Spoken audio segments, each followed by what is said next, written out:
Brought to you by Colgeron All-in-One, जो मिटाए सर्दी, सरदर्द, बदन दर्द, खांसी जैसे 10 लक्षण। सेहत का ये एपिसोड आप तक लाए हैं कोल्ड्रन ऑल इन वन। अगर मैं मास्टरबेट करूंगा तो क्या मैं अंधा हो जाऊंगा?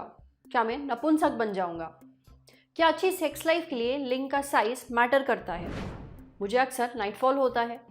क्या इसका मतलब है कि मैं कमज़ोर हूँ? क्या मैं बाप नहीं बन पाऊंगा? क्या शराब पीकर सेक्स करने से पौरुष शक्ति बढ़ती है?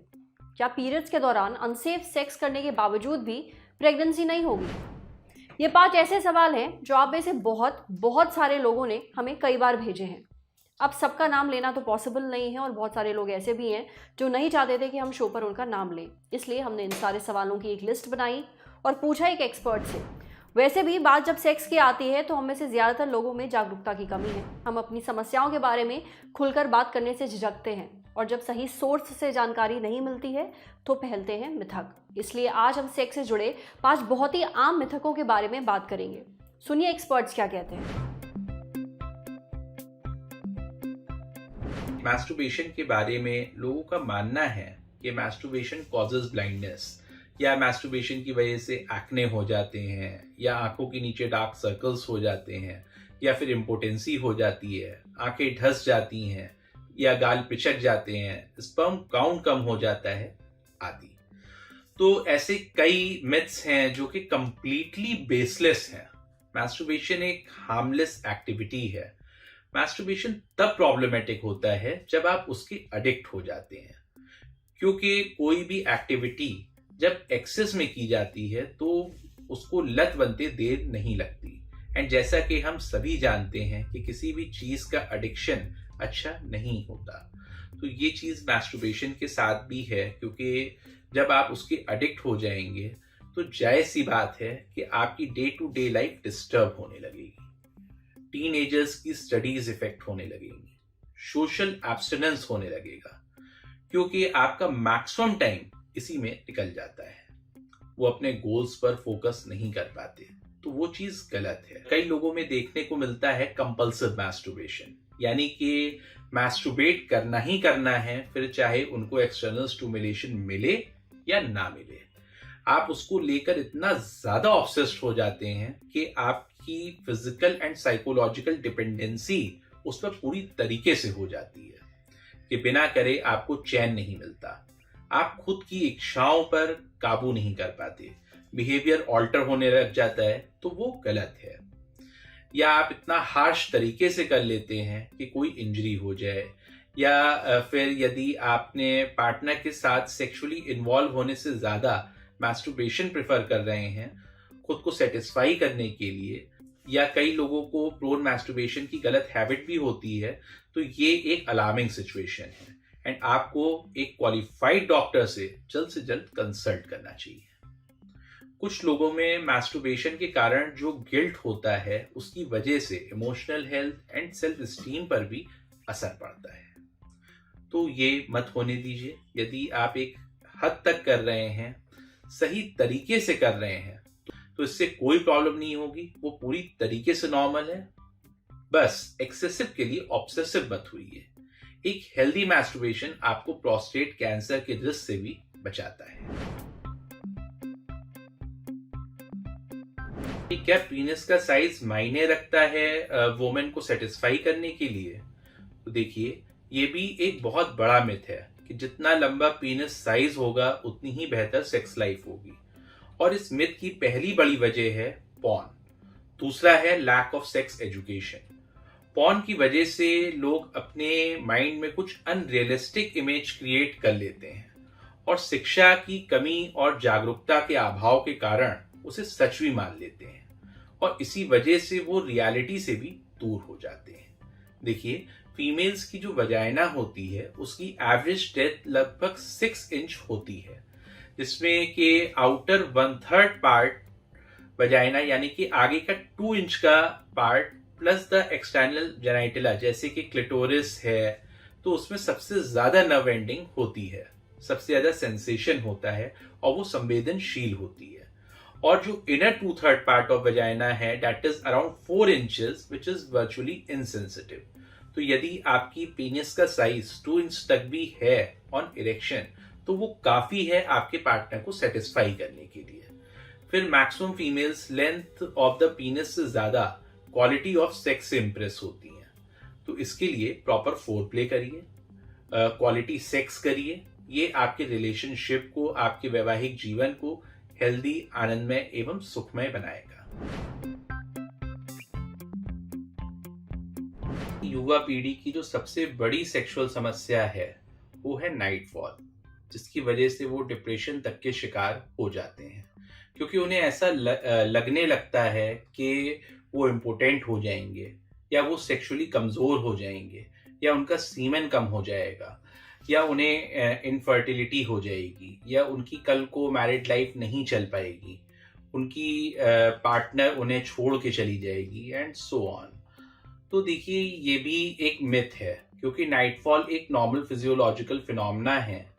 देखिए, सीमेन कॉन्टिन्यूसली आपकी बॉडी में सेक्रीट होता रहता है। यदि आपने वॉलेंट्री एक्सपेल नहीं किया, फिर चाहे वो सेक्स के थ्रू हो या मैस्टरबेशन के, तो वो खुद ब खुद एक्सपेल हो जाता है in the form of sleep emission या नाइटफॉल और स्वप्न दोष।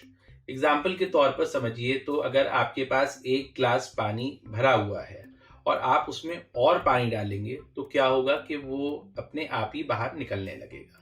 Same is with the semen. यदि आपने खुद एक्सपेल नहीं किया, तो वो खुद एक्सपेल हो जाएगा। हाँ, बट मैं यहाँ पर एक और चीज ऐड करना चाहूंगा कि यदि आपको नाइटफॉल रोजाना हो रहा है या बहुत फ्रीक्वेंट हो रहा है, तो ये किसी समस्या का संकेत भी हो सकता है। तो इसलिए डॉक्टर की सलाह जरूर लें। लेकिन यदि हफ्ते में 1 या 2 बार ही नाइटफॉल होता है, तो ये एक हेल्दी सेक्सुअलिटी को इंडिकेट करता है, and this is absolutely normal. अब बात करते हैं कि इससे जुड़ी दूसरी भ्रांति की, कि loss of semen means loss of vitality और सेक्सुअल स्ट्रेंथ और विगर, या फिर सीमेन इतना प्रीशियस होता है कि उसकी एक बूंद ब्लड के 40 से 80 बूंद के बराबर होता है, या सीमेन को प्रिजर्व करके रखें ताकि आपकी लॉन्गेविटी बनी रहे। तो ऐसे कई मिथ्स हैं जो सही नहीं हैं। देखिए, सीमेन बेसिकली 3 चीजों का मिक्सचर होता है, जिसमें 10% स्पर्म होता है जो कि टेस्टिकल में प्रोड्यूस होता है। दूसरा है secretion of the seminal vesicles, जो कि अराउंड 60% कंट्रीब्यूट करता है, एंड तीसरा है secretion of the prostate gland, and ये अप्रोक्सीमेटली 30% कंट्रीब्यूट करता है। ये तीनों चीजें मिलकर सीमेन बनाती हैं, एंड ये through out the life secrete होता रहता है। तो यदि आप चाहेंगे भी कि आप अपने सीमेन को स्टोर कर सकें या प्रिजर्व कर सकें, तो वो प्रैक्टिकली पॉसिबल नहीं है, क्योंकि सीमेन कॉन्टिन्यूसली प्रोड्यूस होता रहता है, एंड यदि आपने एक्सपेल नहीं किया, तो वो नाइटफॉल, या जिसे हम बेड ड्रीम्स भी कहते हैं, के फॉर्म में एक्सपेल हो जाएगा।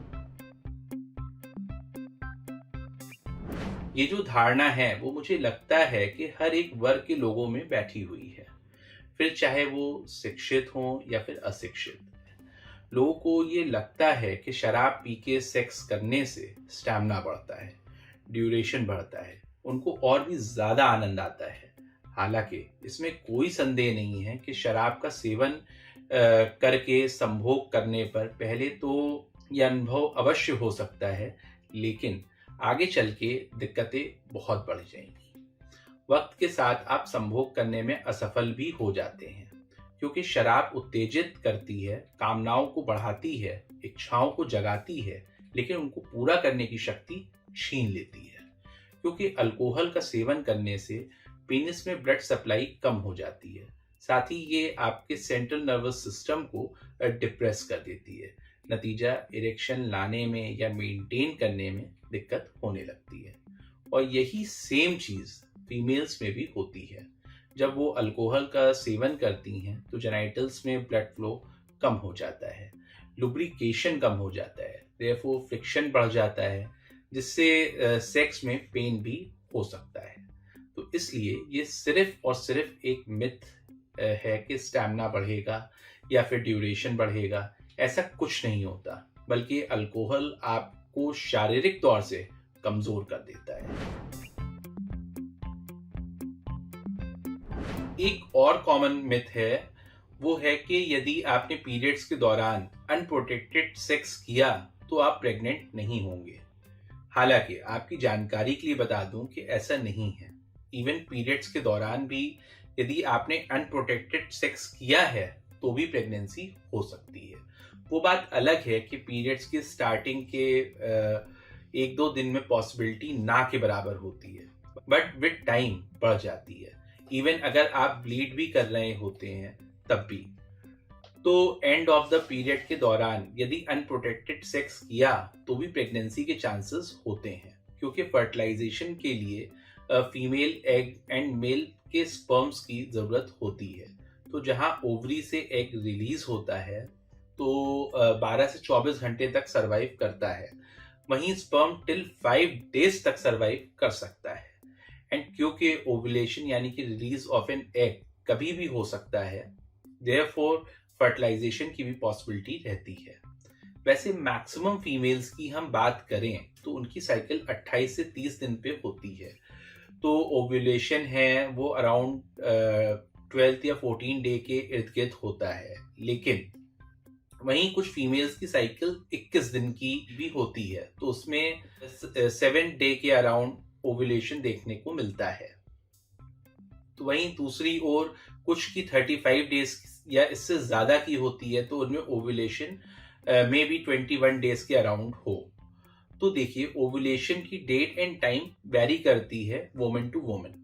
कुछ केसेस में तो ये भी देखा गया है कि even during ovulation women might bleed, जिससे कि वो वजाइनल ब्लीड समझ बैठती हैं। एंड इस दौरान यदि अनप्रोटेक्टेड सेक्स किया तो प्रेगनेंसी के चांसेस बहुत बढ़ जाते हैं।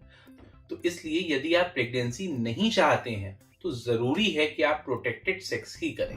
डॉक्टर सारांश जैन ने जिन 5 मिथकों के बारे में बात की है वो लगभग हर इंसान के मन में होते हैं। उम्मीद है कि आज आपके सारे मिथक दूर हो गए होंगे।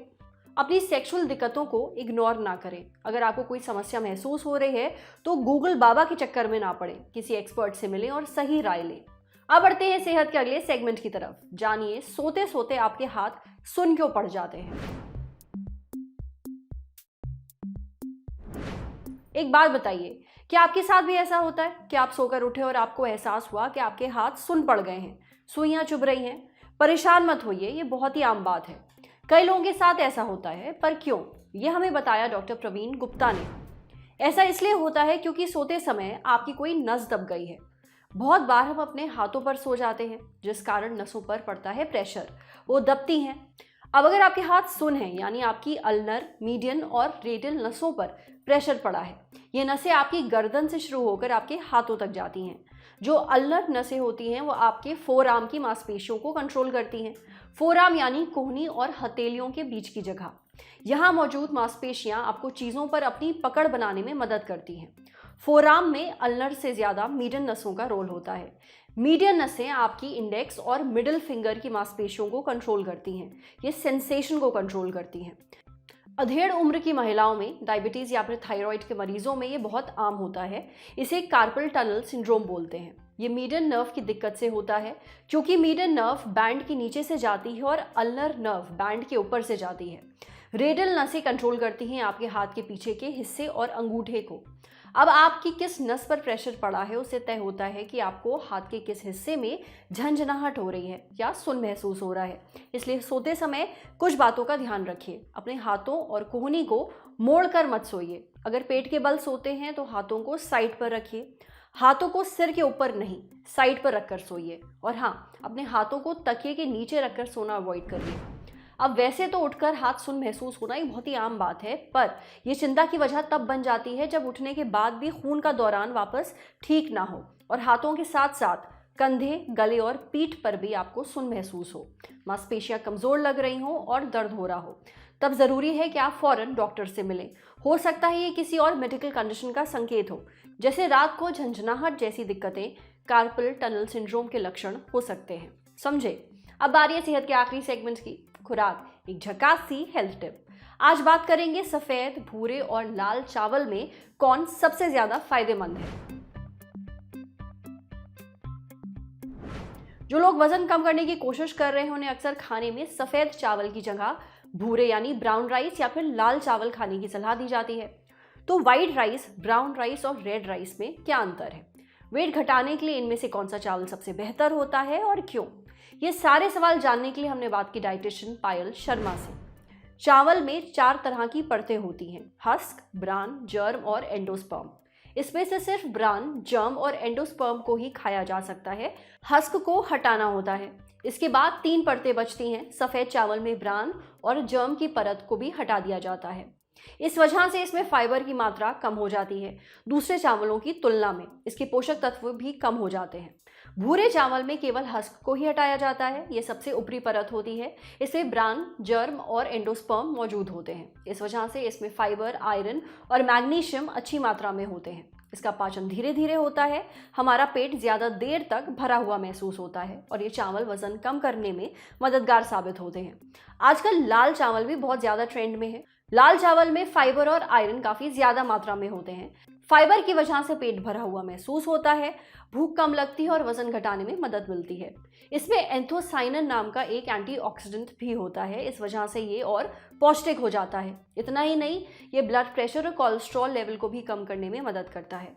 पायल कहती है कि अगर आप वजन कम करना चाहते हैं या फिर वेट कंट्रोल करना चाहते हैं तो सफ़ेद और भूरे चावल की जगह लाल चावल खाइए। बस ख्याल इस बात का रखना है कि बहुत ज़्यादा चावल आपको नहीं खाने हैं। आज सेहत पर इतना ही। अगर आप एक डॉक्टर हैं, हमसे कुछ शेयर करना चाहते हैं तो जो ईमेल आईडी इस वक्त आपको अपनी स्क्रीन पर दिख रही है उस पर हमें एक मेल भेज दीजिए। ये वीडियो फेसबुक पर देख रहे हैं तो हमारे फेसबुक पेज को लाइक करिए, यूट्यूब पर देख रहे हैं तो हमारे चैनल को सब्सक्राइब करिए, बेल आइकन पर ज़रूर क्लिक कर दीजिए ताकि जब भी हम कोई नया वीडियो अपलोड करें तो उसका नोटिफिकेशन आप तक सबसे पहले पहुँचे।